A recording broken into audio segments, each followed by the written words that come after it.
Let's start with the union budget 2025-26 का। इसे हम लोग स्टार्ट करेंगे बजट का जो इस साल का आया है 2025-26 का। ठीक है, हम लोग इसको कवर करते हैं बजट को। ठीक है, ये इंपॉर्टेंट, हर एग्जाम पूछता है लगभग। ठीक है, बजट का छोड़ नहीं सकते, कोई भी एग्जाम देने जा रहे हैं। ठीक है, आप इसको छोड़ नहीं सकते। ठीक है ना, तो इसको हम चलो चलते हैं, स्टार्ट करते हैं। तो बजट का देखिए क्या बोल रहा है। इसमें देखिए फाइनेंस मिनिस्टर जो है निर्मला सीतारमन जो है प्रेजेंटेड हर एट्थ स्टेट बजट। ठीक है, उनका जो है ये क्या था, एट्थ स्टेट बजट था। कब प्रेजेंट की थी? 1 अक्टूबर 2025। ठीक है, फॉर फिस्कल ईयर 2025-26 में। ठीक है, तो 1 फरवरी को बजट पेश की थी। इसका रीजन आप लोग जानते होंगे। ठीक है, ताकि जो डिले, जो बजट प्रेजेंट करने में जो डिले होता था ना बीच में, जो पैसा मतलब अलॉट होने में डिले होता था, तो उसको इससे सॉल्व किया गया। ठीक है, इसलिए 1 फरवरी करते हैं और 31 मार्च को खत्म हो जाता है सेशन, हम लोग का रहता है बजट का। ठीक है, और 1 अप्रैल से शुरुआत हो जाता है बजट का जो ईयर होता है 2025-26 का। 1 अप्रैल से 31 मार्च तक रहेगा 2026 तक। ठीक है, और फाइनेंस मिनिस्टर निर्मला सीतारमन जो इसको पास की है with the permission of the president. ठीक है, परमिशन मतलब रूल तो है कि प्रेसिडेंट प्रेजेंट करें, लेकिन वो अथराइज करते हैं कि किसी को भी कर सकते हैं। तो यह फाइनेंस मिनिस्टर के द्वारा इसको ये किया जाता है। ठीक है, इस पर क्वेश्चन भी पूछा था कि प्रेसिडेंट के द्वारा ये होता है। ठीक है, तो सही बात है, वो होता है प्रेसिडेंट नहीं, जितने एग्जीक्यूटिव वर्क होता है प्रेसिडेंट के नाम पे ही होते हैं सर ना। अब देखना, see surpass the record of the former prime minister finance minister Morarji Desai, मतलब उन्होंने सरपाइज कर दिया इनका जो रिकॉर्ड था ना मोरारजी देसाई का, इनको भी सरपाइज कर दिया। ठीक है, निर्मला सीतारमन जी ने। बजट थीम देखिए बहुत इंपॉर्टेंट है बजट थीम। ठीक है, क्या बोल रहा है इसमें, the great Telugu part and playwright Gurajada Apparao had said a country is not just its soil, a country its people. ठीक है, कंट्री इज इट्स पीपल है टू रियलाइज सबका विकास simulating balanced growth of all region. इसमें क्या क्या theme था कि सबका विकास हो इसमें। ठीक है, सबका विकास की बात बोले इसमें। ठीक है, हाईलाइट जो ग्रीन कलर से कर रहा हूँ ना वो इंपॉर्टेंट होगा इसमें। ठीक है, वो इंपॉर्टेंट रहेगा, आपको उसको फोकस करना पड़ेगा। ठीक है, तो आपको सबका विकास की बात बोले इसमें। और दूसरा किस बात पे बोले, विकसित भारत की बात बोले हैं। ठीक है, अब विकसित भारत में किस बात पे बात हुई है, जीरो पॉवर्टी की बात बोले हैं। ठीक है, जीरो पॉवर्टी की बात बोले इसमें। 100% गुड क्वालिटी स्कूल एजुकेशन की बात बोले हैं, मतलब स्कूल इंफ्रास्ट्रक्चर की बात हुआ है। High quality and affordable and comprehensive health care की बात हुआ है। ठीक है, and 100% skilled labour with meaningful employment की बात हुई है इसमें। Sir and 70% women in economic activity की बात हुई है। Farmers making our country the food basket of the world. ठीक है, फार्मर्स हैं making our country the food basket of the world. ठीक है, ये भी बात हुई इस पर इकोनॉमिक्स में। The propose development measure span 10 broad area focusing on the, किस पे 10 ब्रॉड एरिया पे फोकस कर रहे हैं। ठीक है, और किस पे फोकस ज़्यादा करेंगे, फोकसिंग ऑन द, इसको एक टेक्निक बता रहा हूँ। ठीक है, ज्ञान, गरीब, यूथ, अन्नदाता, न्यारी। ठीक, अन्नदाता न्यारी। ठीक है, इसको कैसे याद करेंगे, GYAN, ज्ञान से याद करिए। ठीक है, ज्ञान से, जी से क्या हो गया गरीब। ठीक है, Y से क्या हो गया यूथ, A से क्या हो गया अन्नदाता, N से क्या हो गया नारी। तो ज्ञान याद करेंगे तो मतलब 4 एरिया पे फोकस कर रहा है। ठीक है, तो बजट में, तो उसको ऐसे याद कर सकते हैं ज्ञान। ठीक है, गरीब, यूथ, अन्नदाता एंड नारी। अन्नदाता मीन्स फार्मर्स होता है। ठीक है, नारी मीन्स वही वोमेन्स की बात हुई है इसमें। ठीक है, और किस पे फोकस कर रहे हैं, स्परिंग एग्रीकल्चर। ठीक है, spurring agricultural growth and productivity, building rural prosperity and resilience, taking everyone together on an inclusive growth path, boosting manufacturing and furthering make in India की बात बोली है इसमें। सपोर्टिंग एमएसएमईज की बात हुई है। ठीक है, सपोर्टिंग एमएसएमईज की हुई है। इनेबलिंग एम्प्लॉयमेंट लेड डेवलपमेंट की बात हुई है। ये इनेबलिंग एम्प्लॉयमेंट लेड डेवलपमेंट की बात हुई है। Investing in people, economy and innovation की बात हुई है। ठीक, and security, energy and supply की बात हुई है। प्रमोटिंग स्पोर्ट की बात हुई है। नर्चरिंग इनोवेशन की भी बात हुई है इसमें, इनोवेशन को प्रमोट करेंगे लोग। ठीक, for this journey of development. ठीक है, इसमें जो डेवलपमेंट की बात हुई है तो इसमें क्या क्या करेंगे तो देखना, for this journey of development 4 powerful engine. ये कौन कौन से पावरफुल इंजन की बात हुई है इसमें, एग्रीकल्चर जो है पावरफुल इंजन इसमें माना जाता है। ठीक है, एमएसएमई, इन्वेस्टमेंट एंड स्पोर्ट्स की बात हुई है। ठीक है, ये जो 4 पावरफुल इंजन की बात हुई है यही सब है, इनको याद रखना। ठीक है, इंजन कौन कौन है, एग्रीकल्चर है, एमएसएमई है, इन्वेस्टमेंट है एंड स्पोर्ट्स है। द फ्यूल क्या है, द फ्यूल आवर रिफॉर्म्स है। ठीक, आवर गाइडिंग स्पिरिट क्या है, इंक्लूसिविटी। डेस्टिनेशन क्या है, विकसित भारत। देखिए विकसित भारत का आंसर मैक्सिमम होता है आपका, तो विकसित भारत पे फोकस ज़्यादा रहता है इसका, ठीक है। 1947 तक विकसित भारत की बात की गई है, ठीक है। 1947, ठीक है। डेवलप्ड इंडिया की बात हुई है इसमें, ठीक है। क्या इसका टारगेट है। एंड देखना, this budget aims to initiate transformative reforms, ठीक है, अक्रॉस फॉलोइंग 6 डोमेन्स।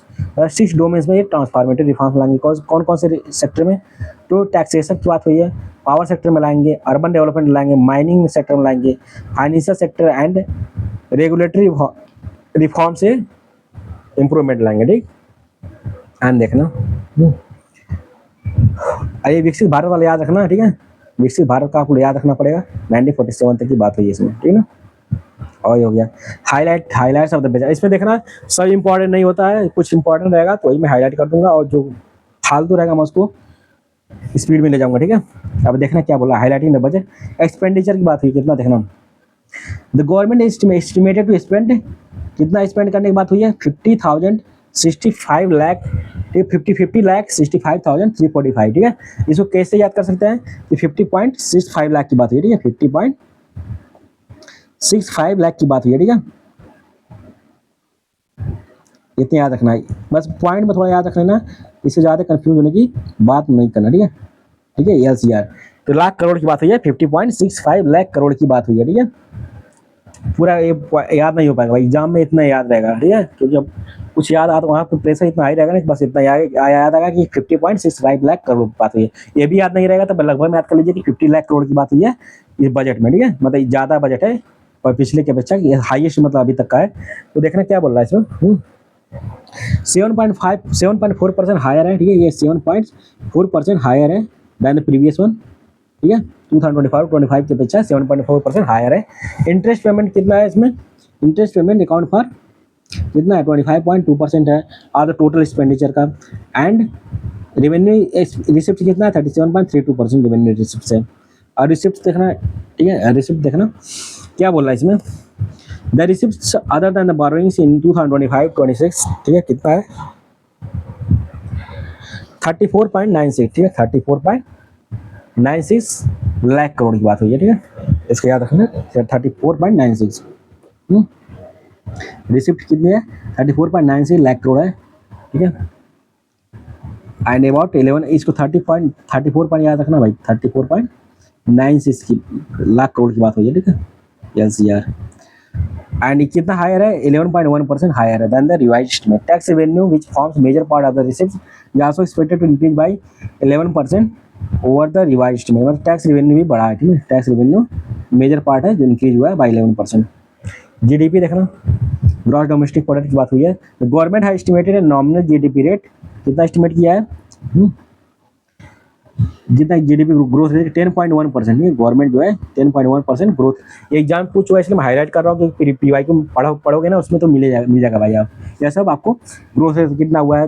मैं भी सरप्राइज हुआ लेकिन पूछते हैं लोग, ठीक है, मैं डाटा ही पूछ सकते हैं, अब पूछते भी हैं, ठीक है ना। इकोनॉमी में तो यार करंट ही पूछता है ना, और क्या पूछता है, इकोनॉमी में करंट ही मोस्टली पूछता है, स्टैटिक पूछता है लेकिन करंट ज़्यादा पूछता है, ठीक है। इकोनॉमी में उसे कनेक्ट कर देगा, स्टैटिक पूछेगा तो उसे कनेक्ट कर देगा करंट से। इन 2025-26 में जो नॉमिनल GDP रेट है 10.1% है over the first advance estimate of 2024-25। अब देखना डिफिसिट, ये बहुत इंपॉर्टेंट है, डिफिसिट पूछा है 2-3 एग्जाम में, देखा हूँ ये पूछता है एग्जाम में। हर डिफिसिट याद नहीं है, बस एक ही डिफिसिट याद करवाऊंगा, वही रट्टा मारना है और कुछ नहीं, उससे ज़्यादा कुछ रटना ही नहीं है भाई, ठीक है। यहाँ देखना क्या बोल रहा है, revenue deficit in 2025-26 is targeted है, कितना टारगेटेड किया है, 1.5% ऑफ GDP, ठीक है। रेवेन्यू डिफिसिट कितना होना चाहिए, 1.5% ऑफ GDP होनी चाहिए। This is lower than the revised estimates of the 1.9% से लोअर है। फिजिकल डिफिसिट तो नहीं बोल सकते आप, फिजिकल डिफिसिट बहुत इंपॉर्टेंट है, रेवेन्यू भूल जाएगा लेकिन फिजिकल मत बोलना, ठीक है। फिजिकल डिफिसिट 2025-26 कितना है, टारगेटेड है 4.4% है, ठीक है, इतना टारगेट किया गया है, ठीक है। वैसे देखना नॉर्मल तो गवर्नमेंट डिसाइड करती है ना, गवर्नमेंट कितने डिसाइड करती है, 5 साल में सिर्फ एक बार सेंट्रल गवर्नमेंट जो है with the help of with the advice of the RBI इसको ये जो इन्फ्लेशन होता है ना, इन्फ्लेशन को डिसाइड करती है कि कितना होना सकता है, 4+-2 होता है, ठीक है। इस बेसिस पे सेंट्रल गवर्नमेंट डिसाइड करती है हेल्प ऑफ RBI के हिसाब से, ठीक है। और जो फिजिकल डेफिसिट इसमें क्या डिसाइड हुआ है कि कितना रहेगा, 4.4% ऑफ GDP का रहेगा, ठीक है। Lower than the estimate. जो 2024 लास्ट ईयर में जितना था 4.8 था ना, इस बार 4.4% इसको करने की बात बोली गई है इसमें बजट में। ठीक, डेप्ट देखना, central government aims to reduce its outstanding liability up to around 50 plus minus 1% of GDP by March 2031। ठीक है, तो मतलब अपने जो लायबिलिटी है ना, इसको लगभग 50 प्लस माइनस 1% जो है घटाएगी। कब तक भाई, जैसे reduce is outstanding liability by 50 plus minus 1% of GDP by March 2031। ठीक है, बाय मार्च 2031 तक ये घटाने की बात बोल रहा है। ठीक है, इसको याद कर लेना, ईयर थोड़ा इंपॉर्टेंट हो जाता है यहाँ पे, बजट की बात हुई है ना, इसी वजह से। लिमिट क्या है 2031 ईयर, 2031 है, इसको भूलना नहीं भाई। ठीक है, प्लस 50 प्लस माइनस 1 तक घटाएगी। In 2025-26 outstanding liabilities are estimated to be 56.1% of GDP. Out liability क्या होता है? लायबिलिटी मतलब गवर्नमेंट को अपनी तरफ से देना पड़ेगा। ठीक है, जैसे लोन लिया गवर्नमेंट, वो इंटरेस्ट है ना, वो लायबिलिटी की तरह आएगी, क्योंकि गवर्नमेंट को अपनी तरफ से पैसा देना पड़ता है। असेट क्या होता है? असेट जो होता है वो गवर्नमेंट का ही, ये जो खुद का असेट है, ठीक है, ये जो गवर्नमेंट का होता है। और लायबिलिटी मतलब यहाँ पे देनी पड़ती है। ठीक है, मतलब यहाँ पे आता है खुद का और यहाँ पे जाता है। ठीक है, ऐसे याद रखना। तो लायबिलिटी मतलब देना पड़ेगा। ठीक है, गवर्नमेंट की रिस्पॉन्सिबिलिटी है कि जो कुछ लौटाना पड़ेगा। तो उसको वही बोल रही है कि outstanding liability are estimated to be 56.1% of GDP. मतलब अपनी लायबिलिटी मतलब कितना देना है गवर्नमेंट को? 56.1% ऑफ जीडीपी, मतलब अभी पे करना है। ठीक है, इतना लायबिलिटी है। ठीक, तो डेप्ट एक तरह से बोल सकते हैं। आप देखना बजट एट ए ग्लांस, इसमें इतना डाटा दे दिया ना, सब भूल जाएंगे। मैं उतना नहीं याद करूँगा, बस जितना याद करना चाहिए बस उतना ही हाईलाइट करूँगा। उससे ज़्यादा कुछ मत पढ़ना भाई, कुछ भी मत, क्योंकि इससे इतना भी डरना नहीं चाहिए। कभी कभी एग्जाम में एक भी क्वेश्चन नहीं आता बजट से, क्या करेंगे भाई? ठीक है, इसलिए ज़्यादा करंट के पीछे और बजट के पीछे ज़्यादा भागना नहीं चाहिए। ठीक है ना, अपना स्टैटिक स्ट्रॉन्ग रहेगा, आराम से कर ले जाएंगे। इसको थोड़ा देख लेना चाहिए, क्योंकि क्वेश्चन करंट से बहुत ज़्यादा आ रहे हैं। अच्छा, ठीक है, तो इसको देखना जरूरी है। रटना नहीं है, रटना जरूरी नहीं है, लेकिन देखना जरूरी है। ठीक है ना, देखना मैं क्या इसमें इंपॉर्टेंट है, बस ऊपर वाला चीज़ यहाँ पे दे दिया यार। रेवेन्यू रिसिप्ट कितना है देखना, रेवेन्यू रिसिप्ट कितना है इस साल? रेवेन्यू रिसिप्ट 34.20 लाख करोड़ है। ये हो गया टोटल। अब टोटल मैं बता रहा हूँ, टोटल बजट कितना था? टोटल बजट कितना था? 50 पॉइंट था ना, तो उतने याद कर लेना। ठीक है, यहाँ पे दिया बारोइंग है, टोटल रिसिप्ट है, टोटल एक्सपेंडिचर की बात हुई है, तो वही है टोटल रिसिप्ट एक्सपेंडिचर। ठीक है, जितना गवर्नमेंट रिसिप्ट होता है ना उतना स्पेंड कर देती है। ठीक है, इसलिए गार्डन के लिए जाती है ना, कि कुछ ज़्यादा होता है तो कुछ कम, मतलब रिसिप्ट कम होता है, एक्सपेंडिचर ज़्यादा हो जाती है, तो इसलिए गार्डन के लिए जाती है गवर्नमेंट। ठीक है ना, तो टोटल एक्सपेंडिचर रिसिप्ट इक्वली है। ठीक है, टोटल रिसिप्ट एंड एक्सपेंडिचर जो है 50.63 लाख करोड़ है। बस इतना डाटा याद रखना और कुछ नहीं याद रखना, जब भूल जाएंगे इसे, वो जो पढ़े वो भी नहीं याद आएगा वहाँ पे। ठीक है, अब ये दोनों पॉइंट बहुत इंपॉर्टेंट, जो ग्राफ दिया ना भाई, ये बहुत इंपॉर्टेंट है। पूछते हैं, पूछ सभी सकते हैं। ठीक है, ठीक है, मैं एग्जाम में रहता तो पूछ लेता यहाँ से, अच्छा क्वेश्चन बनता है। अब पूछे में कहीं PYQ देखना ना, पूछे यहाँ से, क्वेश्चन पूछ चुके, वो लोग पहले ही पूछ चुके हैं। ठीक है ना, अब देखना क्या है इसमें, मतलब गवर्नमेंट को पैसा कहाँ से मिलता है, यहाँ से गवर्नमेंट कहाँ खर्च करती है। रुपी गोज टू मतलब कहाँ खर्च करती है, और रुपी कम्स फ्रॉम मतलब गवर्नमेंट को पैसा कहाँ से मिलता है। सेंट्रल गवर्नमेंट की बात कर रहा हूँ। ठीक है, सेंट्रल बजट है ना, इसी वजह से यूपी गवर्नमेंट की नहीं बात कर रहा हूँ अभी। ठीक, यहाँ देखना क्या क्या है, रुपी कम्स फ्रॉम कहाँ से आती है। देखिए हाईएस्ट, बस 2-3 याद रखना, जो हाईएस्ट आती है कहाँ जाती है, 2-3 हाईएस्ट, बस उतना याद रखना।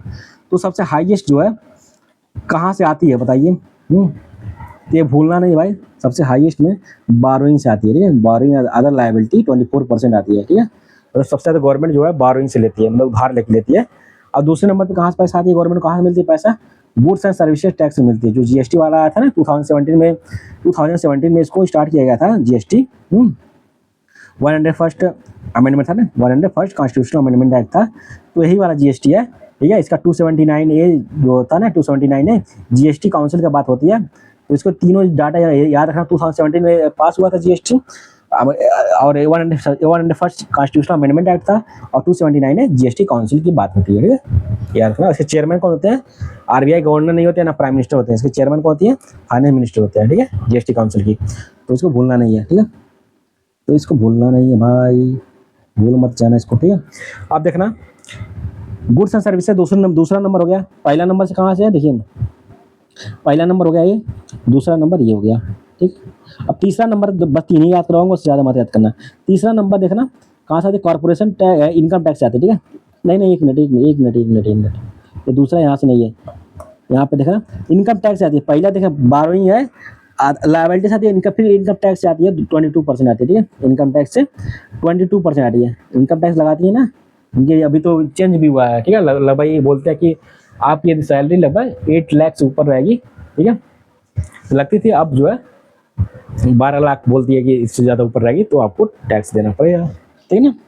तो दूसरा नंबर देखना इनकम टैक्स से आती है, ये दूसरा नंबर इनकम टैक्स से आती है गवर्नमेंट को, तीसरा नंबर जीएसटी से आती है, और चौथे नंबर कॉर्पोरेशन टैक्स से आती है। बस इतना याद रखना, क्रोनोलॉजिकल मतलब क्रोनोलॉजिकल ऑर्डर पूछ लेता है, पहले ऐसे याद रखना, पहले 12वीं से आती है, उसके बाद आइए उसके बाद कैसे आती है, इनकम टैक्स से आती है, ठीक है, इनकम टैक्स से आती है, उसके बाद किससे आती है, जीएसटी से आती है, उसके बाद किससे आती है, उसके बाद कॉर्पोरेशन टैक्स, मतलब जो कंपनियों पर लगती है तो उससे वहाँ से आ जाती है, ठीक है। तो ऐसे ही मतलब हाईएस्ट 12वीं से आती है गवर्नमेंट की, उसके बाद इनकम टैक्स से आती है, ठीक है, उसके बाद जीएसटी से आती है, उसके बाद कॉर्पोरेशन टैक्स से आती है, ठीक है। अच्छा ये भी याद रखना, ये जो जीएसटी देखिए पहले डायरेक्ट टैक्स है, गवर्नमेंट पहले डायरेक्टली लेगी ना, पहले देखिए 12वीं से पैसा उसको मिल गया, खुद ऐसे ट्रिक से याद कीजिए, 12वीं से कोई गवर्नमेंट जो अब फॉरेन कंट्री उसको पैसा दे दिया, या जनता ने दे दिया उसको पैसे गवर्नमेंट को, मतलब 12वीं से पहले आ गई डायरेक्ट से, तो दूसरा डायरेक्ट कौन है, डायरेक्ट पैसा कहाँ से मिलेगा, इनकम टैक्स से मिलेगा। तो यह जो इनकम टैक्स जो है क्या है, डायरेक्ट टैक्स है, तो डायरेक्ट टैक्स मिल गया यहाँ से,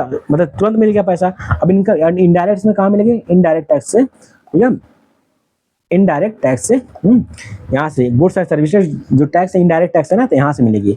उसके बाद कॉर्पोरेशन पे जाइए, ठीक है, पहले डायरेक्ट पैसा ले लीजिए, जहाँ कैश रखा पहले उसको ले लीजिए, 12वीं से ले लीजिए, और डायरेक्ट टैक्स ले लीजिए, मतलब इनकम टैक्स से, उसके बाद इनडायरेक्ट से लीजिए, जीएसटी चले जाइए, फिर उसको कॉर्पोरेशन टैक्स पे चले जाइए।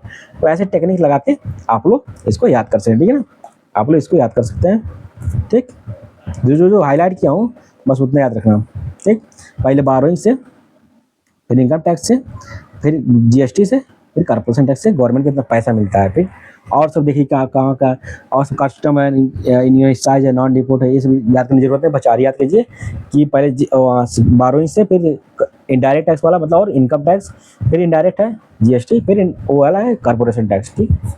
और देखना आप कहाँ कहाँ जाती है पैसा है, ये 4 याद करवा दिया ना, यही सब याद कर लीजिए, दोबारा ना देखना पड़े, ठीक है। अब देखना कहाँ जाती है पैसा, पैसा सबसे ज़्यादा कहाँ जाती है बताइए, सबसे ज़्यादा पैसे जानते हैं यहाँ पे जाती है state share of taxes and duties, जो मतलब जो स्टेट को दिया जाता है पैसा, ठीक है, उसका जो शेयर है ना एंड ड्यूटीज है ना स्टेट के लिए, उसको दिया जाता है। जैसे देखिए जो फाइनेंस कमीशन था ना, 15 फाइनेंस कमीशन, उसने जो है मतलब जो मनी डिवोल्यूशन होता है ना, इतना शेयर इसको देना स्टेट टैक्स को, हॉरिजॉन्टली पहले वर्टिकली डिवाइड करते हैं। वर्टिकली मतलब क्या होता है, सेंटर से स्टेट में बांटा जाता है, फिर स्टेट में हॉरिजॉन्टली, फिर वर्टिकली डिवीजन हो गया, सेंटर से स्टेट, फिर हॉरिजॉन्टली जाएगी, फिर S1 state, S2 state, S3 state, S4 state, तो ये सब स्टेट में हॉरिजॉन्टली बांट दिया है, मतलब राजस्थान हुआ, यूपी हुआ, हर स्टेट को उसका शेयर मिलता है। कितना शेयर दिया जाता है, 41% दिया जाता है, ठीक है, 41% इसको दिया जाता है, ठीक है, हर स्टेट को कितना दिया जाता है, मतलब पूरा 100% मतलब 41% की स्टेट के लिए जाता है पैसा, ठीक है, 41% स्टेट को दिया जाता है, इसमें जो फाइनेंस कमीशन देती है, ठीक है ना। और जो 14 फाइनेंस कमीशन था वो तो 42% दे रहा था, लेकिन जब से 2019 में ना ये जब 370 जो आर्टिकल था वो रिवोक किया था जम्मू कश्मीर का स्टेटशिप, तो वहाँ से वो तो स्टेट के रूप में हट गया यार, ठीक है, वो तो यूनियन टेरेटरी बन गया ना, तो वो स्टेट कहाँ रहेगा, तो यूनियन टेरेटरी रह गया यार, तो वहाँ से घट गया उसका जो शेयर था, घट गया ना, आखिर उसका तो घट गया शेयर, वो तो सेंट्रल डायरेक्ट उसको रूल कर दिया ना यूनियन टेरेटरी के रूप में, तो सेंट्रल तो वहाँ डायरेक्ट पैसा लगाती है, लेकिन स्टेट नहीं है ना, तो स्टेट को वहाँ पैसा घट गया तो 41 हो गया, इसीलिए 42 से 41 हुआ। 15 फाइनेंस कमीशन है, और 16 फाइनेंस कमीशन अभी बना है ना, 16 फाइनेंस कमीशन अरविंद पनगड़िया के रूप में बन गया है। कब बना था, दिसंबर में बना था, 2024 नहीं 23 याद रखना, एग्जाम पूछ लिया तो 24 लोग कन्फ्यूज हो गए थे आर में, ठीक है, 23 में बना था दिसंबर में, ठीक। तो इसको ये सब जो पेरिफेरल नॉलेज है ना यहाँ से याद कर लेना, बस जो कनेक्टेड चीज़ें हैं यहाँ से याद कर लेना भाई, ठीक, कनेक्ट करके पढ़ेंगे जल्दी याद होगा। देखिए तो सबसे पहले कहाँ जाते हैं, गवर्नमेंट जितना पैसा मिला है 50 लाख करोड़ मिला है लगभग, इस बजट में कितना है 50 लाख करोड़ लगभग ना, कहाँ खर्च करेगी, स्टेट में दे देगी लगभग, उसके बाद कहाँ खर्च करेगी, पहले नंबर पे हो गया, ठीक है, पहले नंबर पे हो गया ना। और दूसरे नंबर पे देखिए, दूसरा नंबर कहाँ खर्च करेगी बताइए, उसके बाद यहाँ पे 22% खर्च कर देगी, ठीक है लगभग। उसके बाद इसने इंटरेस्ट पेमेंट पे खर्च करना है, ठीक है, उसके बाद ये किस पे खर्च करेगी, इंटरेस्ट पेमेंट पे। जो 12वीं ली है ना, 12वीं ली है उसको तो इंटरेस्ट देना पड़ेगा, उसको तो मना नहीं कर सकते ना, ये तो देना ही पड़ेगा भाई, जो फॉरेन से लिया लोगों से लिया है गवर्नमेंट ने, वो देना पड़ेगा। तो लगभग 20% यार, मतलब 50 लाख करोड़ का 20 लाख करोड़ लगभग कितना जाता है, 20% जो चला जाता है, ठीक है। 50 लाख करोड़ का 20% लगभग चला जाता है भाई, मतलब लगभग 10,000 लाख करोड़ जो है चला जाता है, ठीक है, याद रखना, ठीक है। 10 लाख करोड़ आपका चला जाता है इसी में, इंटरेस्ट पेमेंट में ही, ठीक है। 10 लाख करोड़ चला जाएगा। ये दूसरे नंबर पे आ जाएगी, पहला जो है स्टेट में जाता है, दूसरा इंटरेस्ट पेमेंट में चला जाता है, ठीक है। दूसरा नंबर स्टेट पेमेंट में चला जाता है, ठीक, ये हो गया। और तीसरा नंबर क्या है, तीसरे नंबर पर किसको बांटेंगे, सेंट्रल सेक्टर स्कीम में जाएगी, ठीक है। अगर सेंट्रल सेक्टर और सेंट्रली स्पॉन्सर्ड स्कीम में क्या अंतर होता है, सेंट्रल सेक्टर स्कीम में वो होता है जिसमें सेंट्रल जो है डायरेक्टली पैसा मतलब खर्च करती है, और सेंट्रल स्पॉन्सर्ड स्कीम क्या होता है जिसमें सेंट्रल और स्टेट मिलकर दोनों स्पेंड करते हैं किसी पे, ठीक है। यहाँ पर देखना सेंट्रल स्पॉन्सर दिया है ना, और सेंट्रल सेक्टर दिया है। थर्ड नंबर पर सेंट्रल सेक्टर ये आती है, ठीक है। इसमें जो है जितना स्कीम है सेंटर, मतलब सेंटर अपने तरफ खुद पैसा खर्च करेंगे, सेंट्रल स्पॉन्सर में सेंटर और स्टेट दोनों मिलकर खर्च करेंगे, बस यही है, ठीक है। जैसे मनरेगा में सेंटर और स्टेट दोनों खर्च करते हैं ना मिलकर, वही सेंट्रली स्पॉन्सर्ड स्कीम है। ये दोनों याद हो गया ना। और जो डिफेंस वाला देखा, ये तो बस ये दो ही याद कीजिए और कुछ ज़्यादा याद मत करना, बस दो तो काफ़ी है भाई, और ज़्यादा याद नहीं करवाऊंगा। कहाँ खर्च करती है, पहले स्टेट को देना है, उसके बाद इंटरेस्ट पेमेंट खर्च करना है। और देखना है जो ये डिफेंस सेक्टर में ना सबसे ज़्यादा पैसा किसको मिला है, डिफेंस को मिला है, ठीक है। डिफेंस को 8% मिला है ना, सबसे ज़्यादा पैसा इसी मिनिस्ट्री को मिलता है, डिफेंस को, ठीक है ना। पूरे ये भी एग्जाम पूछ चुका है भाई, याद रखना, हो गया। अब देखना आगे क्या बोल रहा है, रिसिप्ट्स, ठीक है। वो जो जितना इंपॉर्टेंट था मैं उसको बता दिया हूँ, तो उतना रट डालना भाई आपको। Receipt for 2025-26 gross tax revenue is budgeted to increase by 10.8%, ये gross tax revenue is budgeted to increase by, ये सब इंपॉर्टेंट नहीं, मैं हाईलाइट नहीं करूंगा भाई, ठीक है। उसको याद मुझे मत करना, भूल जाएंगे एग्जाम में तो भी याद नहीं आएगा, ठीक है। Budgeted to increase by 10 point, इसको याद करना, लार्जेस्ट शेयर इसी का है डिफेंस सेक्टर का, लार्जेस्ट शेयर है इसका, लार्जेस्ट शेयर इसी को मिलता है, ठीक है, कितना मिलता है, ठीक, डिफेंस मिनिस्ट्री, ठीक है, defence sector. Gross tax revenue budgeted increase by 10.8% over the revise estimates, ये इंपॉर्टेंट नहीं लग रहा है भाई, तो कोई फायदा नहीं है। Corporation tax, income tax expected to grow की बात हो रहा है, ठीक है। GST revenue for 2025-26 budgeted to increase 10.9 की मतलब इंक्रीज बात कर रहा है। डिवोल्यूशन ऑफ स्टेट, ठीक है, डिवोल्यूशन मतलब जो स्टेट को बांटा जाएगा सेंट्रल टैक्स से, ठीक है, तो इंक्रीज हुआ है, 10.5% इंक्रीज हुआ है ये भी। फिर नेट टैक्स रेवेन्यू की बात कर रहा है, excluding state share in, net tax revenue मतलब स्टेट शेयर को इसमें हटा दिया जाता है तब नेट टैक्स रेवेन्यू होता है, ठीक है। एस्टिमेटेड है जितना इतना है ये, तो इसमें यहाँ से क्वेश्चन नहीं बनेगा मुझे जितना लगता है। कैपिटल रिसिप्ट की बात कर रहा हूँ, ये कैपिटल रिसिप्ट और रेवेन्यू रिसिप्ट आपको पढ़े होंगे ना, revenue receipt, revenue expenditure, capital receipt, capital expenditure. Revenue मतलब क्या होता है, जहाँ से असेट और लायबिलिटी पे, ठीक है, रेवेन्यू में क्या होता है, असेट एंड लायबिलिटी पे कोई इंपैक्ट नहीं पड़ता भाई, ना असेट घटेगी ना लायबिलिटी घटेगी, ठीक है, ना बढ़ेगा ना घटेगा, ठीक है। इस पे असेट और लायबिलिटी कोई इंपैक्ट नहीं पड़ेगी। कैपिटल क्या होता है, कैपिटल रिसिप्ट और कैपिटल लायबिलिटी में क्या होता है बताइए, capital asset, capital receipt and capital expenditure में क्या होता है, असेट और कैपिटल पे, असेट एंड लायबिलिटी पे इंपैक्ट पड़ता है, ठीक है, असेट एंड लायबिलिटी पे इंपैक्ट पड़ता है, ठीक है, उसको याद रखना। असेट घट जाएगी, लायबिलिटी घट जाती है, ठीक है, लायबिलिटी इसमें घटती जाती है, ठीक है, तो याद रखना इस पर, ठीक। इसे इम्पैक्ट पता है, कभी एसेट घटेगा कभी लायबिलिटी घटेगी, घटती बढ़ती रहती है इसमें, ठीक है। जैसे आप लोग रोड पे खर्च कर रहे हैं, ठीक है, और रोड बनाने के लिए खर्च कर रहे हैं, तो आपके लिए फ्यूचर में काम आएगी यार, ठीक है, फ्यूचर में काम आएगी, ठीक है ना। जैसे डिसइन्वेस्टमेंट कर रहे हैं तो आपकी एसेट तो घट रही है, ठीक है, एसेट जो है डिसइन्वेस्टमेंट कर रहे हैं तो एसेट तो घट रही है, लायबिलिटी भी घटेगी यार, ठीक है। जो पैसा आएगा तो उसमें क्या करेंगे, जो पेमेंट लिए रहेंगे, जैसे इंटरेस्ट पेमेंट करना रहेगा क्या, नहीं, जैसे लोन लिए रहेंगे तो उसको कम तो होगा ना, लायबिलिटी तो कम होगी भाई, ठीक। तो ऐसे होता है, ऐसे कोई प्रॉफिट हुआ PSU से तो उसको बढ़ेगा ही ना। तो ऐसे पढ़ने इकोनॉमी में इसी को पूछता है एग्जाम में, थोड़ा बहुत नहीं पूछता, बढ़िया से पूछता है, ठीक है। इस बार भी पूछा था लेकिन न्यूमेरिकल दे दिया था UPSC में। तो अब देखना यहाँ पे क्या बोल, कैपिटल रिसीव एक्सक्लूडिंग बोरोइंग्स, इतना ये भी इंपॉर्टेंट नहीं है मुझे, जितना मुझे इंपॉर्टेंट भाई मैं क्लियर किया, मुझे पता है कितना इंपॉर्टेंट है, ठीक है, जितना मुझे आइडिया मैं उतना बता दे रहा हूँ, अदरवाइज आप लोग अपने हिसाब से एक्स्ट्रा पढ़ सकते हैं, ठीक है। तो क्या बोल रहा है इसमें, कैपिटल रिसिप्ट इतना है, ये भी दे रहा है, ये सब फालतू चीज़ में मैक्सिमम चीज़ दिए हैं। इनडायरेक्ट टैक्स का दे रहा है, जो जीएसटी वाला मैं बताया हूँ ना, कोई इंपॉर्टेंट नहीं लग रहा है इसमें। ये भी फालतू दे रहा है कि out of GST taxes expected to come from the IC GST. ठीक है, आप लोग पढ़ना है, जो ज़्यादा डीप में नहीं पढ़ना है। ठीक है, फर्स्ट अटेम्प्ट में जो निकालते हैं ना, ये सब नहीं पढ़ते भाई। फर्स्ट अटेम्प्ट में देखना है, कोई भी जो फर्स्ट अटेम्प्ट निकाला होगा ना, आप अगल बगल तो नहीं मिलेगा भाई, खोजने पे भी नहीं मिलते। जो फर्स्ट अटेम्प्ट में जो निकालते हैं, खोजने पे जल्दी मिलते नहीं है। आज मिल गया जल्दी से, यूट्यूब पे मिल जाएंगे। ठीक है, उनसे पूछना क्या पढ़े थे, ज़्यादा नहीं पढ़ते, यही सब हाईलाइट करके थोड़ा जो इंपॉर्टेंट रहता है वही पढ़ के निकाल लेते हैं आराम से। ठीक है ना, उतना ही पढ़ना है, आइडिया होना चाहिए। आइडिया रहता तो लोग पहले कर जाते। ठीक है, आइडिया रखिए, धीरे धीरे बस थोड़ा सा पढ़िए जो इंपॉर्टेंट है। पीवाई को देखिए, पीवाई की बेसिस पढ़िए बस। पीवाई को आपको बताता क्या पढ़ना है और क्या पढ़ना है यार, यही तो पढ़ना है, ज़्यादा डीप में नहीं पढ़ना है ना। Finance minister Nirmala Sitharaman presented Union budget addressed in an elegant sari that celebrated India's rich cultural heritage. The sari adorned with intricate Madhubani art वाले, मधुबनी वाले याद रखना, बिहार के लिए वहाँ का आर्ट कल्चर है फेमस है। ठीक है, मधुबनी डिस्ट्रिक्ट का। Was a thoughtful gift from Padmashri awardee Dulari Devi. ठीक है, दुलारी देवी ने को यह गिफ्ट दिया था, पद्मश्री अवार्ड को मिला था। Symbolizing a tribute to the century old art form and its skill artisan. Corporation tax देखिए इतना है, टैक्सेज ऑन इनकम है, ट्रांसफर टू स्टेट्स इतना ट्रांसफ़र करना है। डिफिसिट है, डिफिसिट तो मैं बताया हूँ ना कि इसको 4.4 इसका टारगेट है, ये भूलना नहीं है। फिजिकल डिफिसिट टारगेट है 4.4% ऑफ जीडीपी 2025-26।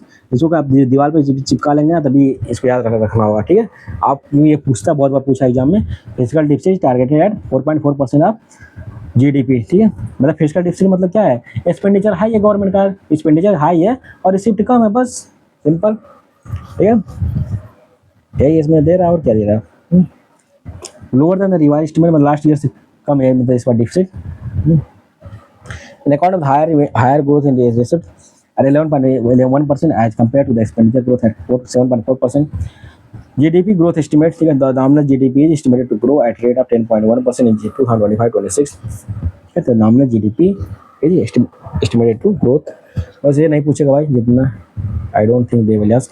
लास्ट पे जाए, देखिए बजट खत्म होने वाला है, बस इतना ही पढ़ के निकालते हैं लोग। ठीक है, अब वो सीनियर लोग रहते हैं भाई, डरा देते हैं कि भाई ये पूछता वो पूछता, बस पूछने तो यार, आप कम पढ़ो नहीं, रिवाइज बार बार करो ना, उतना काफ़ी है। ज़्यादा नॉलेज नहीं होना चाहिए, ज़्यादा नॉलेज ही हार्मफुल होता है। ठीक है, कभी कभी थोड़ा पढ़िए, रिवाइज कीजिए, निकल जाता है आराम से। ठीक है ना।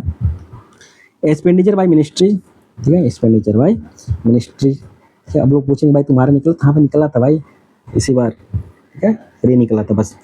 ठीक है, एक्सपेंडिचर मिनिस्ट्री। ठीक है, यहाँ पर देखना क्या मिनिस्ट्री कितना खर्च करे। हाँ, यहाँ क्वेश्चन पूछता है यार, डिफेंस पर पूछता है, बड़ा फेमस इन लोगों का, पता नहीं क्या क्यों पूछते हैं बार बार, लेकिन पूछते हैं। ठीक है, इकोनॉमिक्स बजट तो कुछ तो पूछेंगे यार, अच्छा चीज़ है यार, डिफेंस पर जरूरी है खर्च करना। इतना देख रहे हैं पड़ोसी कितना खतरनाक हो रहे हैं भाई आजकल। ठीक है, यहाँ देखना 2025-26 top 30 ministry in terms of allocation account for 53%। ठीक है, एंड 53% मतलब जो टॉप मिनिस्ट्री में खर्च हो रहा है, of the estimated total expenditure of this ministry of defence. ठीक है, है द हाईएस्ट एलोकेशन, ये इंपॉर्टेंट देखना, मिनिस्ट्री ऑफ डिफेंस। ठीक है, ministry of defence has the, एक minute ministry of defence leaving finance has the highest allocation in 2025-26। ठीक है, ministry of defence has the leaving finance, हाँ फाइनेंस को leave कर दीजिए, has the highest allocation in 2025-26। कितना मिला है, 6.81 लाख करोड़। ठीक है, 6.81 लाख करोड़ इनको मिला है फाइनेंस मिनिस्ट्री को। ठीक है, करोड़ मिला है, 81 लाख करोड़ मिला है, accounting for 13.4% of the total budgeted expenditure of the centre, मतलब 13.4% मिला है पूरा बजट का। ठीक है, इसको मिला है डिफेंस मिनिस्ट्री को। ये बहुत इंपॉर्टेंट क्वेश्चन है, यहाँ से क्वेश्चन बनेगा भाई। ठीक है, ये भी क्वांटिटी भी रख लेना हो सके तो, इसको ऐसे याद करना 6.81 लाख करोड़, बस उससे ज़्यादा कुछ नंबर याद मत करना, बस 6.81 लाख करोड़ याद करना बस। ठीक है, इससे ज़्यादा मत याद करना। ठीक है, और कितना परसेंट है, 30.4%। ये भी भूल जाएंगे तो बस इतना याद रखिए, हाँ डिफेंस मिनिस्ट्री को ज़्यादा मिलता है बस। ठीक है, other ministry with high allocation includes road transportation, highway 5.7। ये तो नहीं, मुझे जितना लगता है नहीं पूछने वाला है, यहाँ यही पर पूछते हैं। Expenditure major item defence ministry का है। ठीक है, डिफेंस मिनिस्ट्री में हाईएस्ट हम लोग खर्च किया। ठीक है, फाइनेंस को निकालने बस 4.91 करोड़ इसमें दिखा रहा है। ठीक है, बस इतना रखिए, 13.4%, 6.81 लाख करोड़ खर्च हो रहा है। ठीक है, इसको याद रखना। ठीक, अब देखना मेजर अनाउंसमेंट बजट अनाउंसमेंट पूछता है भाई, अनाउंसमेंट से क्वेश्चन आता ही है, ठीक है ना, अनाउंसमेंट से क्वेश्चन आएगा। देखते हैं आप क्या अनाउंसमेंट हुई है, हम लोग देखते हैं इसको आराम से। Government to launch 6 year mission for आत्मनिर्भर impulsive with focus on tour उड़ान। ये वेरी इंपॉर्टेंट क्वेश्चन है भाई, वेरी इंपॉर्टेंट क्वेश्चन है, ठीक है ना, वीआईपी क्वेश्चन है भाई, याद रखना पड़ेगा आपको। Government to launch 6 year mission, ठीक है, 6 ईयर मिशन फॉर आत्मनिर्भर impulsive with focus on tour उड़ान मसूर, ठीक है, ये जो नेम है तीनों को याद रखना पड़ेगा, TUM याद कर लीजिए, ठीक है। तुम बोलते ना तुम कहाँ जा रहे हो, तुम मतलब कौन जा रहा है, तूर उड़द और मसूर जा रहे हैं, कहाँ जा रहे हो भाई, बजट में आ गए हम, अब हम लोग का इंपॉर्टेंस बढ़ गया है तो इनका भाव तो खाएंगे यार, तुम कहाँ जा रहे हो, जा रहे हैं बजट में, बजट में एक्सपेंडिचर ज़्यादा खर्च होगा तो इन पर ज़्यादा फोकस किया जाएगा, ठीक है ना। तो तुम याद रख लेना, एक क्योंकि पूछते हैं, एक बार पूछ ले किसी एग्जाम पूछे थे शायद, तो तुम याद रखना, ठीक है, इस पर खर्च करेंगे पल्स है, ठीक है, तूर उड़द एंड मसूर, ठीक है। पहले ज़माने में जानते थे इस पे ज़्यादा फोकस होता था, लेकिन अब जब लोग भूल गए बाद में ग्रीन रिवोल्यूशन के चलते फिर इस पे दोबारा फोकस किया जा रहा है, ठीक है, तुम पे, क्योंकि तुम चले गए थे भाई फिर आ गए वापस, ठीक है, यही है तुम, तूर उड़द एंड मसूर। अब देखना यहाँ पे मखाना बोर्ड, जो जानते हैं बिहार में यार मखाना का ना बहुत ज़्यादा प्रोडक्शन, जो हम खीर में मिलाते नहीं है, जो व्हाइट कलर का होता है खीर में, ठीक है, उसी को मिलाते हैं, तो वही है मखाना, कभी देखना ना यूट्यूब पे कैसा होता है, ठीक है। उसमें बहुत ज़्यादा स्पंज होता है, ठीक है, बहुत सारे पोर्स होते हैं, तो उसको ज़्यादा देखना है ना, तो वही उसी का ज़्यादा डिमांड है इसमें वर्ल्ड में, तो बिहार जो इसमें बहुत ज़्यादा प्रोडक्शन करता है। अब उसी को बोर्ड बनाने की बात हो रही है। A Makhana board will be established to improve the production, processing, value addition and marketing of makhana. The loan limit under the modified interest subvention scheme to enhance from 3 lakh to 5 lakh for the loans taken through KCC। पहले KCC से कितना मिलता था, 3 लाख मिलता था, उसको 5 लाख बढ़ा के कर दिया गया थ्रू KCC, मतलब किसान क्रेडिट कार्ड स्कीम, ठीक, किसान क्रेडिट कार्ड स्कीम के थ्रू इसको दिया जाएगा 5 लाख, ठीक, कितना कर दिया, 5 लाख कर दिया गया भाई। A plant with annual capacity of 12.7 lakh metric ton. A plant with annual capacity of 12.7 lakh metric tons to be set up at Namrup Assam, ठीक है, ये प्लांट सेटअप किया जाएगा with annual capacity of 12.7 tons at Namrup Assam में इसको setup किया जाएगा, ठीक है। A new fund of fund, ठीक है, a new fund of fund with expanded scope, या जो डिक्लेरेशन होता है बहुत इंपॉर्टेंट होता है भाई, इसलिए इसको ध्यान से पढ़ा रहा हूँ। A new fund of funds with expanded scope and a fresh contribution of 10,000 crore to be set up, ठीक है, फंड ऑफ फंड 10,000 रुपये, ठीक है, करोड़ रुपये का सेटअप किया जाएगा। भारतीय भाषा पुस्तक स्कीम, ठीक है, ये भी इंपॉर्टेंट है, भारतीय भाषा पुस्तक स्कीम, भारतीय भाषा पुस्तक स्कीम, ठीक है, announced to provide digital form of Indian language books for schools and higher education, याद कर लेना, मतलब डिजिटल भाषा बुक स्कीम क्या करेगा, प्रोवाइड करेगा, ठीक है, digital form of Indian language books for schools and higher education में प्रोवाइड करेगा। आइए सबसे इंपॉर्टेंट यहाँ पे देखना, तो बहुत इंपॉर्टेंट है, ठीक है, ये भी इंपॉर्टेंट है, याद रखना, ये बहुत इंपॉर्टेंट, एग्जाम में पूछ लेते हैं लोग, ठीक है, एग्जाम में पूछ लेते हैं लोग, तो वीआईपी कैटेगरी में आएगा, ठीक है, वेरी इंपॉर्टेंट में आ जाएगा, ठीक है। इसमें क्या है, 5 नेशनल सेंटर्स ऑफ एक्सीलेंस, कितने, 5 उंगली है ना आपके हाथ में, 5 फिंगर है, तो 5 देखिए, 5 नेशनल सेंटर्स ऑफ एक्सीलेंस, मतलब हाथ से ही आप काम करेंगे ना, जितने होते हैं आजकल मैनुअली मैन्युफैक्चरिंग में कैसे होता था, आजकल तो डिजिटलाइज हो गया है, ठीक है, इंडस्ट्री 4.0 चलते हैं, फिर भी आपको हैंड का इस्तेमाल करना पड़ेगा, तो हैंड से याद कर लीजिए, हैंड मतलब स्किल चाहिए आपको, हैंड से स्किल लेंगे ना, तो आप 5 नेशनल सेंटर्स ऑफ एक्सीलेंस बनेगा, ठीक है, 5 national centres of excellence for skilling, ठीक है, स्किलिंग से ही आप सीखेंगे, कंप्यूटर चलाएंगे आप हैंड का यूज करना पड़ेगा, ठीक है ना, ब्रेन हैंड दोनों यूज होगा, लेकिन हैंड में 5 उंगली होती है, याद के लिए 5 national centres of excellence for skilling जो है इसमें सेटअप होगा, ठीक है, 5 national centres of excellence for skilling to be setup with global expertise and partnership to skill with youth with skill required for make in India, ठीक है, for make in India and make for the world manufacturing को बढ़ाने के लिए। जल जीवन mission का देखना, जल जीवन मिशन टू बी एक्सटेंड हुआ कब तक, 2000, ये डेट याद रखना पड़ेगा आपको, 2028 with enhance total outlet.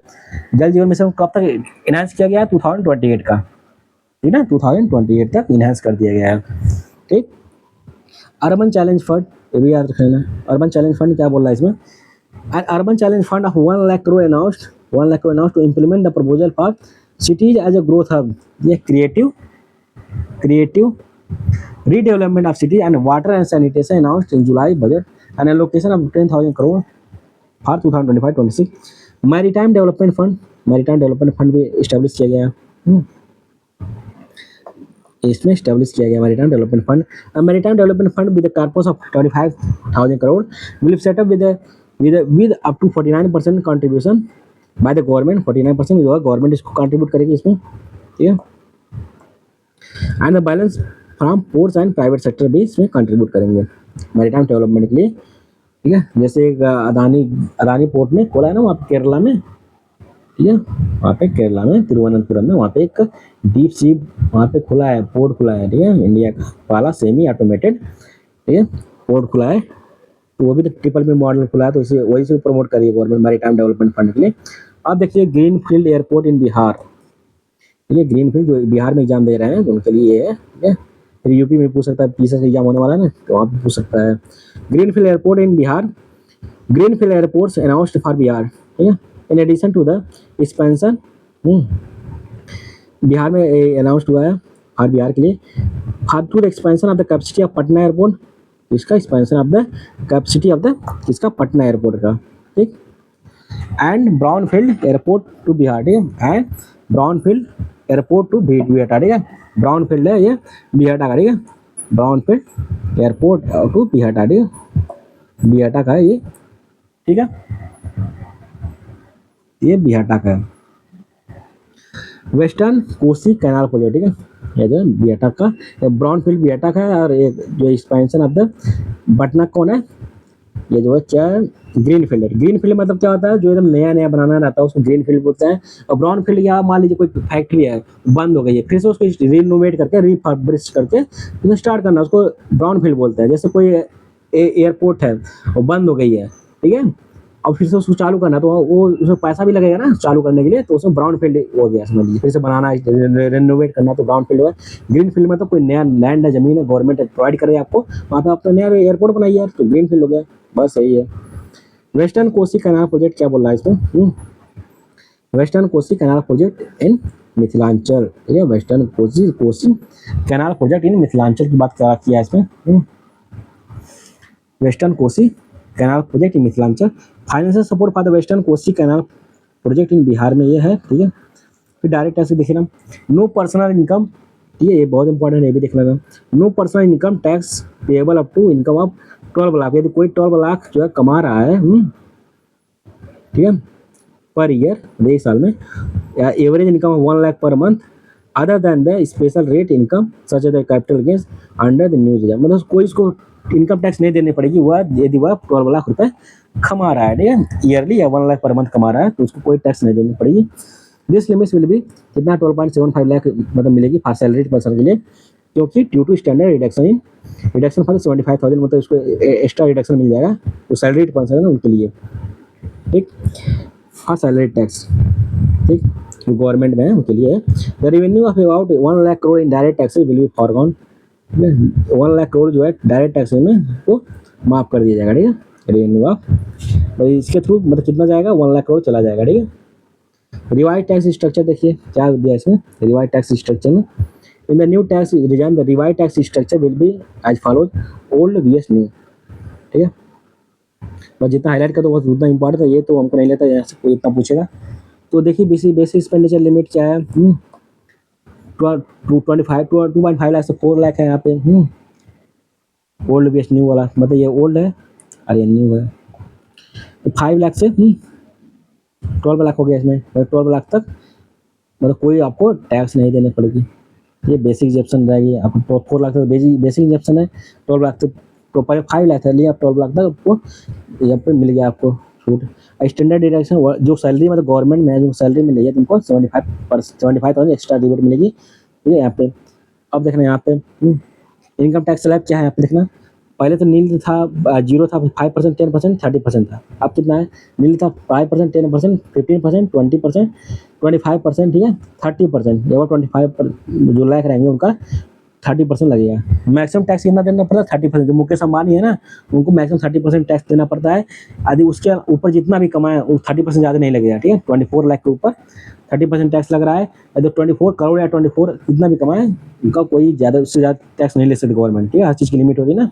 India में किस तरह का टैक्स लगता है? इंडिया में प्रोग्रेसिव टैक्स लगता है, ठीक है। प्रोग्रेसिव टैक्स लगता है, जिसकी ज़्यादा इनकम रहेगी, ठीक है, उसके अकॉर्डिंग उसको पैसा देना पड़ेगा, ठीक है। प्रोग्रेसिव मतलब पुअर को कम देना पड़ता है, अमीर को ज़्यादा देना पड़ता है, तो प्रोग्रेसिव टैक्स लगता है इंडिया में, ठीक है। ये हो गया प्रोग्रेसिव टैक्स, ठीक है। Tax slabs under present tax regime क्या है?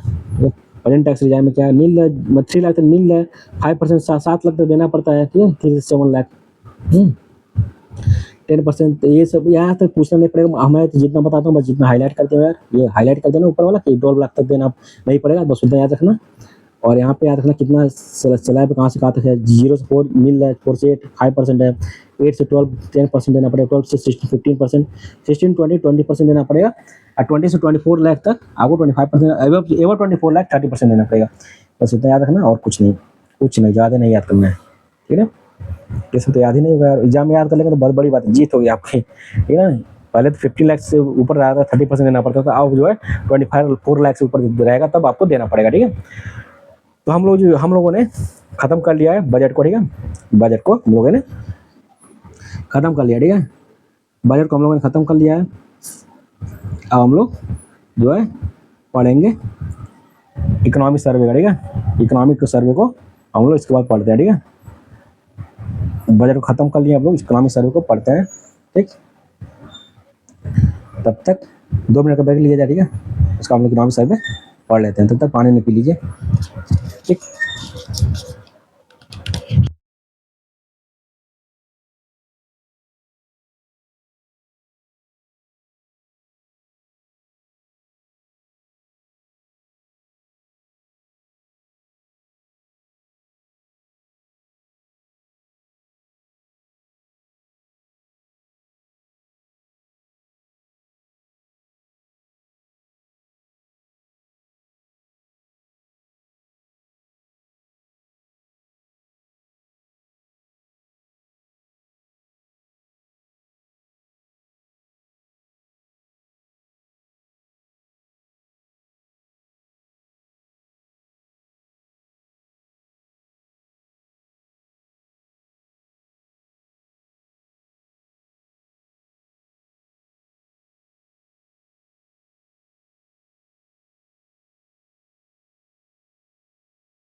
हेलो गाइस, तो यूनियन बजट हम लोगों ने खत्म कर लिया है, ठीक है।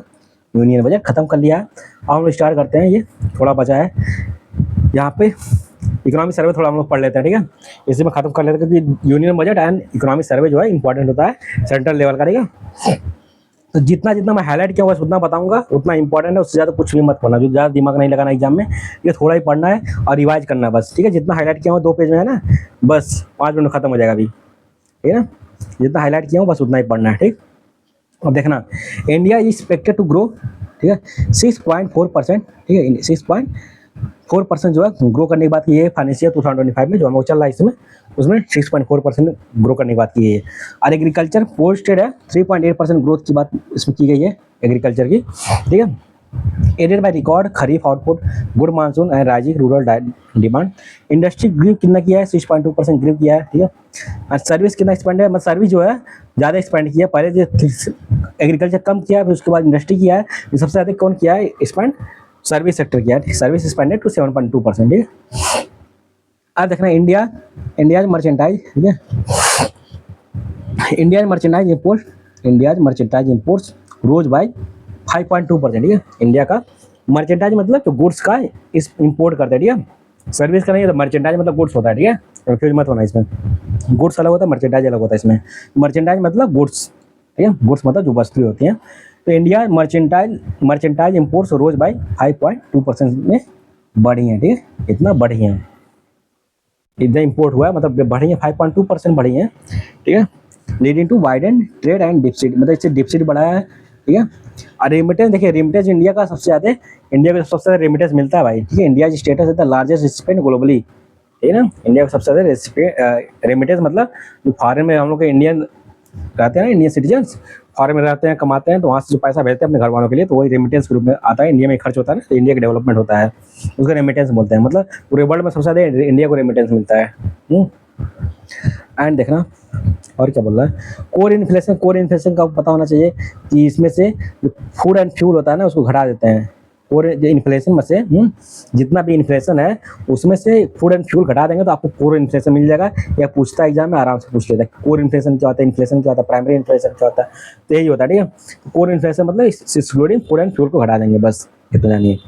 अब कैश रिजर्व रेशियो कितना रखा गया, 4 पॉइंट जैसे रखा गया 4% रखा गया, CRR जो मतलब CRR मतलब क्या होता है, कैश रिजर्व रेशियो मतलब क्या होता है, जो आरबीआई होती है ना, आरबीआई जो लोन देती है ना इसको, बैंक्स को आरबीआई जो लोन देती है, वो जो रेट, जिस रेट पर लोन देती है उसको कैश रिजर्व रेशियो बोलते हैं। इसमें जो है बैंक क्या करते हैं, बैंक अपना सिक्योरिटी रखते हैं, ठीक है, आरबीआई के पास, और आरबीआई इनको लोन देती है कुछ रेट पे, तो उसको रेट को क्या बोलते हैं, कैश रिजर्व रेशियो। इसी रेट के कैश CRR से ही ना, कैश रिजर्व रेशियो से ही वो इन्फ्लेशन को भी अपना मेंटेन करती है आरबीआई, ठीक है ना, याद रखना।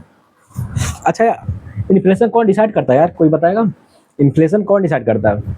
इन्फ्लेशन का जो टारगेट होता है ना, आरबीआई नहीं करती है, ठीक है, आरबीआई नहीं करती है भाई, ठीक है ना, आरबीआई इन्फ्लेशन कभी डिसाइड नहीं करती है, डिसाइड करने वाला मेन है कौन है, सबका दाता कौन है, सेंट्रल गवर्नमेंट है, ठीक है, सेंट्रल गवर्नमेंट की वही डिसाइड करती है कि जैसे 4.5 साल में एक बार उसमें डिसाइड की है कि 4+-2% जो है उसका इन्फ्लेशन रहेगा, ठीक है, 4+-2% जो है इसका इन्फ्लेशन रहेगा, ठीक है, ये सेंट्रल गवर्नमेंट डिसाइड करती है, आरबीआई की जो है एडवाइस लेती है, ठीक है, तो इसको याद रखना।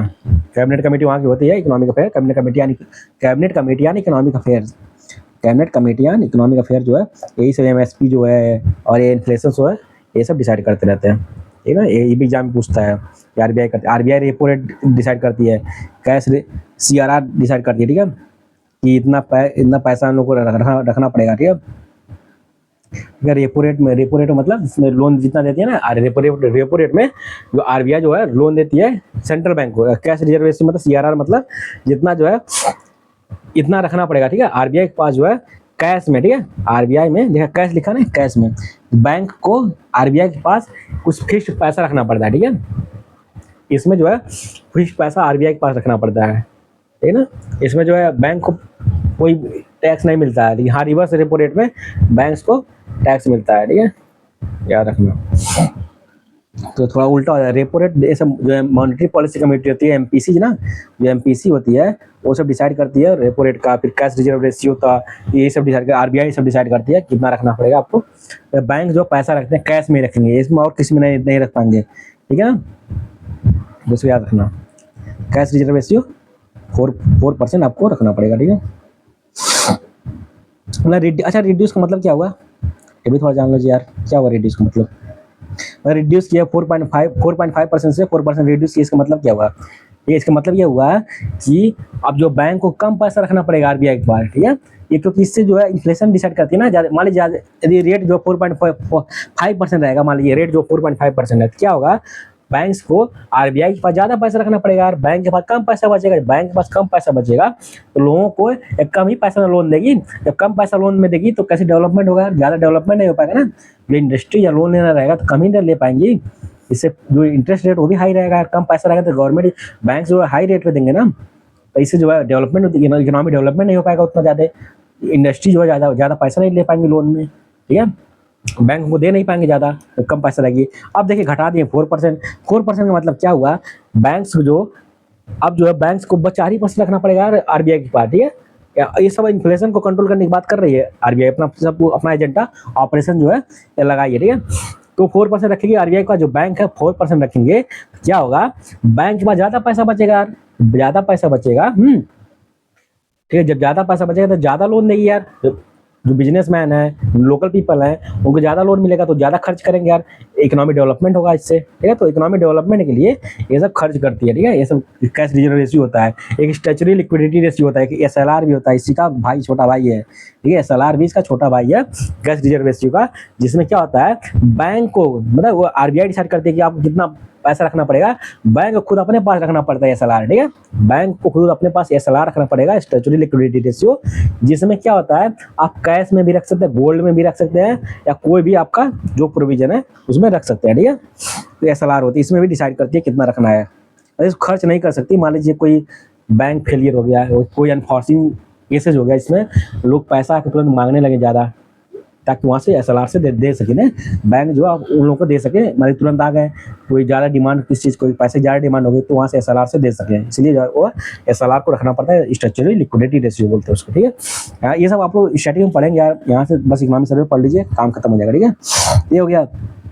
अब देखना यहाँ पे, ये हो गया यहाँ से, अब क्या हाईलाइट किया हो यहाँ पे देखना, इंडिया रैंक फर्स्ट ग्लोबली इन आईपीओ लिस्टिंग फाइनेंशियल 2024, ठीक है। इंडिया जो रैंक किया है, फर्स्ट किया ग्लोबली आईपीओ, ठीक है ना, जो लिस्टिंग होती है ना कंपनियां करती हैं वही सब है, तो बस जानिए फर्स्ट है, ठीक है। और देखिए total sports goods and services में कितना है, 6.6% जो एग्री हुआ है, तो बढ़ा है स्पोर्ट्स, ठीक है।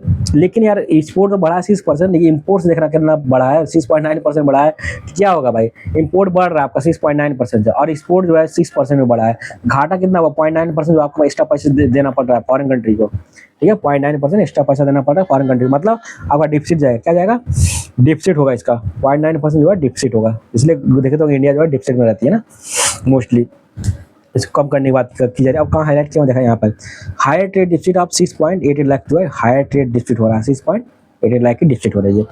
सर्विस एक्सपोर्ट देखना, सर्विस एक्सपोर्ट रोज बाई 11.6%, मतलब सर्विस इंडिया जो है एक्सपोर्ट करती है ना, जैसे कोई सॉफ्टवेयर जब मल्टीनेशनल कंपनियां हैं इंडिया से आउटसोर्स करती हैं कि इंडिया में लोग काम करेंगे और वहाँ कंपनी का सॉफ्टवेयर बना के वहाँ दे देंगे, तो सर्विस के रूप में प्रोवाइड कर रहे हैं, कस्टमर केयर वाला है सिस्टम, गवर्नमेंट या इंडिया के लोग सर्व कर रहे हैं मल्टीनेशनल कंपनी के लिए, तो ये सब सर्विस सेक्टर है।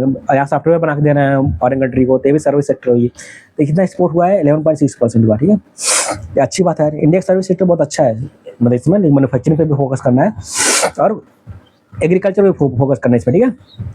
और देखना यहाँ पे क्या बोल रहा है, IMF जो है इंटरनेशनल मॉनेटरी फंड जो है ना, projects India GDP to reach $5 trillion by financial year 2028, ठीक है। जो इंडिया IMF है ना, इंटरनेशनल मॉनेटरी फंड जो है, इंडिया जीडीपी को कितना प्रोजेक्ट किया कि बढ़ेगी, 5 ट्रिलियन तक पहुंच जाएगी। कब तक, अब तो 4 ट्रिलियन क्रॉस कर ली इसमें ना, 5 ट्रिलियन पहुंच जाएगी, कब तक, फाइनेंशियल ईयर 2028 तक पहुंच जाएगी। एंड 6.3 ट्रिलियन तक पहुंच जाएगी, कब तक, फाइनेंशियल ईयर 2030 तक पहुंच जाएगी, ठीक है। ये बुलेट ट्रेन की बात है, 2027 में चलने की बात बोली गई है, ठीक है। बुलेट ट्रेन कब चलने की बात बोली गई है, 2027 में चलने की बात बोली गई है, ठीक है। जापान के हेल्प से बनाया जा रहा है, ठीक है। ट्रिपल मॉडल एक तरह से कह सकते हैं। तो मुंबई अहमदाबाद मतलब महाराष्ट्र और गुजरात के बीच में चलेगी बुलेट ट्रेन, जिसकी स्पीड लगभग 500 के आसपास होती है, ठीक है, 500 किलोमीटर पर आवर, ठीक है। तो उतना स्पीड होती है लगभग, अभी तो बन रही है।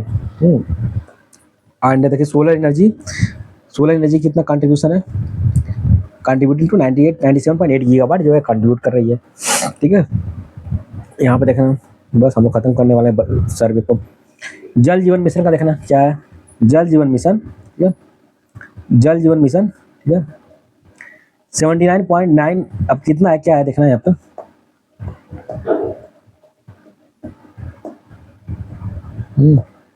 यहाँ पे देखना जल जीवन मिशन का 79.1% of rural homes have tap water, ठीक है। मतलब पहले देखिए 17% था 2019 में, अब कितना है, 79.1% है भाई। जो रूरल होम है, गांव के जो होम है, गांव के जो घर है, टैप वाटर कनेक्शन वहाँ पे, मतलब वाटर कनेक्टिविटी उनकी अच्छी हो गई है, ठीक है, मतलब उनको फ्रेश वाटर मिलेगा। इंडिया रैंक 7th, ठीक है, India rank 7th globally in service exports, मतलब सर्विस एक्सपोर्ट में इंडिया, मतलब बोला था ना, मतलब इंडिया जो परफॉर्म अच्छा कर रही है, तो 7th रैंक पे भी है, ठीक है, इन 2023 में। एंड 4.3% ग्लोबल शेयर है, पूरा कितना है, जितना ग्लोबल शेयर है 4.3%। सिर्फ सर्विस सेक्टर की बात याद रखना, पूरा एक्सपोर्ट की बात नहीं कर रहा हूँ, पूरा एक्सपोर्ट लगभग, पूरा गुड्स एंड सर्विसेज की बात करूँ तो लगभग 2.2% के आसपास करता है, ठीक है, इंडिया जो है लगभग 2% की बात करता है, एक्सपोर्ट करता है पूरे ग्लोबल शेयर में, ठीक है, एक्सपोर्ट मतलब इस गुड्स सर्विसेज में। बस ये यूपीएससी में क्वेश्चन पूछा गया था तो उसमें बहुत हाई दे दिया था, लगभग 3% के आसपास दे दिया था, लेकिन 2% से कम ही 2% के कम के आसपास करता है, ठीक है, तो इतना याद रखना बस। एंड देखना यहाँ पे इतना परसेंट शेयर है, 4.3% शेयर है पूरे वर्ल्ड में, सिर्फ सर्विस सेक्टर की बात हो रहा है आप, सर्विस सेक्टर की। इंडिया रैंक 7 है, जिसको फॉलो कर रहा है यूएस, मतलब यूएस नंबर 1 पे है, यूके है, फिर जर्मनी है, फिर आयरलैंड है इसमें। इस बार बीपीएससी में भी ना एग्जाम में आया था आयरलैंड में, ठीक है। इंडिया जो आयरलैंड से भी कम जो एक्सपोर्ट करता है, आयरलैंड ज़्यादा करता है, ठीक है। वहाँ पे ऑप्शन दिया था इंडोनेशिया दिया था कि ये सब जो है इंडिया ज़्यादा एक्सपोर्ट करते हैं सर्विस में, नहीं, आयरलैंड ज़्यादा करता है, ठीक है। आयरलैंड देखिए छोटा कंट्री है, ठीक है, आयरलैंड जो छोटा कंट्री है, यूके के पास है ना, यूके के पास ही है, छोटा सा है, लेकिन जो है इंडिया से भी ज़्यादा एक्सपोर्ट करते हैं भाई इसमें, ठीक है, सर्विस सेक्टर में, तो याद रखना, इसलिए सब दिए थे। आयरलैंड में इसमें देखिए इकोनॉमिक सर्वे में आया ना, इसीलिए दे दिए थे वो लोग एग्जाम वाले, इसको छोड़ना नहीं है, आयरलैंड था तो था, आयरलैंड इससे ज़्यादा करता है, ठीक है। अच्छा यहाँ पे देखना, जो इंडिया जो 4th लार्जेस्ट इकोनॉमी है ना, पहले यूएस है, उसके बाद चाइना है, उसके बाद जर्मनी है, जर्मनी दिया ना, जर्मनी है, उसके बाद ये कौन है, इंडिया है 4th में, ठीक है। The service sector contributes about 55%, ठीक है, the service sector contributes, ठीक है, about 55% to India GVA, gross value addition में इंडिया जो है कितना कंट्रीब्यूट करता है सर्विस सेक्टर में, 55% जो है कंट्रीब्यूट करता है इंडिया के ग्रास वैल्यू एडेड में, ठीक है, फाइनेंशियल ईयर 2025 में, ठीक है, अप फ्रॉम द 50.6%, ठीक है, अप फ्रॉम द 50.6%, ठीक, कितना है, अप फ्रॉम 50.6% से ज़्यादा करता है, ठीक है, कितना है, अप फ्रॉम 50.6% फाइनेंशियल ईयर 2014, ठीक है। तो ये मतलब 50.6% से भी ज़्यादा ये लोग करता है, ठीक है। एंड एम्प्लॉय रफली 30% ऑफ द परपोज, कितना एम्प्लॉय करता है ये सर्विस सेक्टर, कितना करता है, मतलब जीडीपी में, मतलब जीबीए में 55% है। एंड कितना है यहाँ पे, एम्प्लॉय रफली 30% किसमें है, मतलब एम्प्लॉयमेंट देता है, 30% एम्प्लॉयमेंट देता है वर्कफोर्स को, ठीक है, ये हो गया। मतलब जितना एम्प्लॉय करता है 30% अप्लाई करता है, कंट्रीब्यूट करने का 55% कंट्रीब्यूट करता है। एग्रीकल्चर सेक्टर के यहाँ पे है, एवरेज रेट कितना है, 5% एनुअली जो है एवरेज रेट इसका ग्रो है, इतना ग्रोथ हो रहा है इसका, कितना 5% एनुअली, ठीक है। एंड अप्रॉक्सिमेटली 60% जीडीपी में कंट्रीब्यूट करता है, कितना एग्रीकल्चर जो है जीडीपी में 16% कंट्रीब्यूट करता है, ठीक है, 60% कंट्रीब्यूट करता है जीडीपी में, ठीक है। सपोर्टेड 46.1% ऑफ इंडिया पॉपुलेशन, अब कितना सपोर्ट करता है, 46 पॉइंट इंडिया पॉपुलेशन को सपोर्ट करता है, ठीक है। और यहाँ पे देखना एनर्जी ट्रांजिशन की बात कर रहा है, इंस्टॉल इलेक्ट्रिसिटी कैपेसिटी, ठीक है, इंस्टॉल इलेक्ट्रिसिटी कैपेसिटी की बात कर रहा है, ठीक है, इंस्टॉल इलेक्ट्रिसिटी कैपेसिटी कितना एनर्जी, कितना इंडिया को इलेक्ट्रिसिटी कहाँ से मिलती है, कोल से 46.2% मिलती है, सोलर से 20.6% मिलती है, विंड से 10.5% मिलती है, ठीक है, हाइड्रो से 3%, न्यूक्लियर से देखिए 1.8% मिलती है, मतलब न्यूक्लियर से कम मिलती है, इतना ध्यान रखना, ऑप्शन में दे देंगे तो कन्फ्यूज मत होना, न्यूक्लियर से कम मिलती है, सबसे ज़्यादा कोल से मिलती है, फॉजिल फ्यूल से 46.2, फिर सोलर से मिलती है, ठीक है, कंफ्यूज मत होना, सोलर से मतलब कोल के बाद सोलर से मिलती है, हाइड्रो से मतलब चौथे नंबर पर हाइड्रो है, विंड से यहाँ पे है, नॉन फॉजिल फ्यूल सोर्स से क्या है, कंट्रीब्यूटेड 22.8%, ठीक है, और टू इलेक्ट्रिसिटी फाइनेंशियल 2023 हाइड्रो से देखिए 8.8% इसका मिल रहा है, ठीक है, नॉन फॉजिल फ्यूल से, मतलब जिससे रिन्यूएबल एनर्जी और जिससे फॉजिल ग्रीन हाउस गैस जिससे नहीं निकलती है उसकी बात कर रहा है। India hold 10% of the global coal, India जो hold 10% of global coal reserve, कितना रिजर्व है, 10% है कोल का पूरे वर्ल्ड का, ठीक है, और 0.7% नेचुरल गैस का रिजर्व है एक बार, ठीक है। अब देखिए ग्रीन हाइड्रोजन की बात करें, ग्रीन हाइड्रोजन मिशन की बात हो रही है ना, जिसको यूज करने में सिर्फ वाटर निकलता है बाहर से, ठीक है, हाइड्रोजन यूज करेंगे ना व्हीकल में तो सिर्फ वाटर निकलेगा, ये पॉल्यूशन नहीं फैलेगा, ठीक है। Green hydrogen mission aims to produce, ठीक है, एम्स टू प्रोड्यूस, क्या प्रोड्यूस करने की बात कर रहा है, 5 million metric ton annually by 2030, ठीक है, इसमें प्रोड्यूस करने की बात करे हाइड्रोजन प्रोड्यूस करेगा 5 million metric ton annually by 2030 तक, ठीक है, 2030 रिड्यूस करेगा, और सब CO2 को इतना रिड्यूस करेगा, ठीक है, CO2 को रिड्यूस करेगा। और देखना PM Surya Ghar Yojana target 30 gigawatt rooftop solar capacity by 2027 तक, पीएम सूर्य घर योजना 30 गीगावाट प्रोवाइड करेगा रूफटॉप, ठीक है, तो हम लोग खत्म कर लिया है, ठीक है, बजट भी खत्म हो गया है, एंड इकोनॉमिक सर्वे भी खत्म कर लिया 2024-25 का। तो चलते हैं दोस्तों, यहीं पे हम लोग अंत इसका करते हैं, ठीक है। और मैं इसके टेलीग्राम लिंक भी इसमें प्रोवाइड कर दूंगा, टेलीग्राम ग्रुप का लिंक इसके डिस्क्रिप्शन पार्ट में प्रोवाइड कर दूंगा, तो वहाँ पे ज्वाइन करके आप डाउट पूछ सकते हैं, कमेंट में भी आप डाउट पूछ सकते हैं, आई कैन टेल यू, ठीक है, यदि कोई इंप्रूवमेंट की जरूरत होगी तब भी बता देना, ठीक है। तो चलते गाइस, यहाँ पे चलते हैं आराम से, यूनियन बजट पढ़ लेना, इसको रिवाइज कर लेना 2-3 बार, याद हो जाएगा, ठीक है, उसको याद कर लेंगे आप लोग, ठीक है। तो चलते हैं guys, bye bye, take care.